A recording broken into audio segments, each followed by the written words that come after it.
જંબુસર પંથકમાં રમઝાન ઈદ પર્વની પરંપરાગત અને શાંતિમય માહોલમાં ઉજવણી કરાઈ।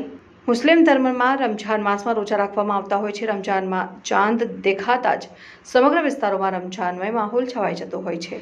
ભરૂચ જિલ્લાના જંબુસર શહેરમાં ઈદ ઉલ ફિત્ર નિમિત્તે મુસ્લિમ સમાજ દ્વારા ઈદગાહ તેમજ મસ્જિદોમાં નમાઝ અદા કરવામાં આવી હતી। આ સાથે જ શહેર અને દેશમાં એકતા અને ભાઈચારો બની રહે, સૌ નિરોગી રહે, પ્રગતિ કરે તેવી દુઆઓ ગુજારવામાં આવી હતી। મુસ્લિમ ધર્મમાં રમઝાન માસમાં રોજા રાખવામાં આવતા હોય છે અને રમઝાન ચાંદ દેખાતા જ સમગ્ર વિસ્તારોમાં રમઝાનમય માહોલ છવાઈ ગયો હોય છે।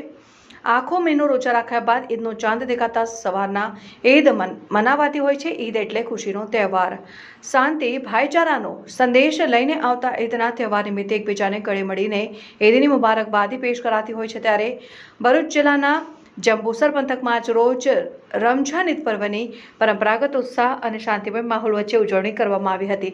દરેક મસ્જિદો અને ઈદગાહમાં મુસ્લિમ બિરાદરો દ્વારા નમાઝ અદા કરવામાં આવી હતી અને જંબુસર શહેર અને તાલુકામાં અમન, શાંતિ, ભાઈચારો બની રહે, સૌ નિરોગી રહે, પ્રગતિ કરે તેવી દુઆઓ કરવામાં આવી। સાથે એકબીજાને ગળે મળીને ઈદની મુબારકબાદી પાઠવી હતી અને ધાર્મિક વડાઓ, મૌલવીઓ દ્વારા ખાસ તકરીર દ્વારા તમામ સમાજ માટે દુઆઓ ગુજારવામાં આવી હતી। આ સહિત જંબુસર મગણાદી ભાગોળ ટોપેક્સ ટેલર્સ પાસે રજાએ મુસ્તફા યંગ કમિટી દ્વારા ઈદ મિલન સમારંભનું આયોજન પ્રમુખ આરિફ મલિક દ્વારા કમિટીના હોદ્દેદારો દ્વારા કરવામાં આવ્યું, જેમાં માજી ધારાસભ્ય સંજય સોલંકી, આરિફભાઈ મલિક, અનીસ વકીલ, શાકિર મલિક, ઇમ્તિયાઝ હુસેન, સૈયદ અનવર બાપુ સહિત નગરપાલિકા સદસ્ય મોટી સંખ્યામાં ગ્રામ અગ્રણીઓ હાજર રહ્યા હતા અને ગામમાં સુલેહ શાંતિ જળવાઈ રહે તે માટે પોલીસ દ્વારા ચુસ્ત બંદોબસ્ત ગોઠવાયો હતો।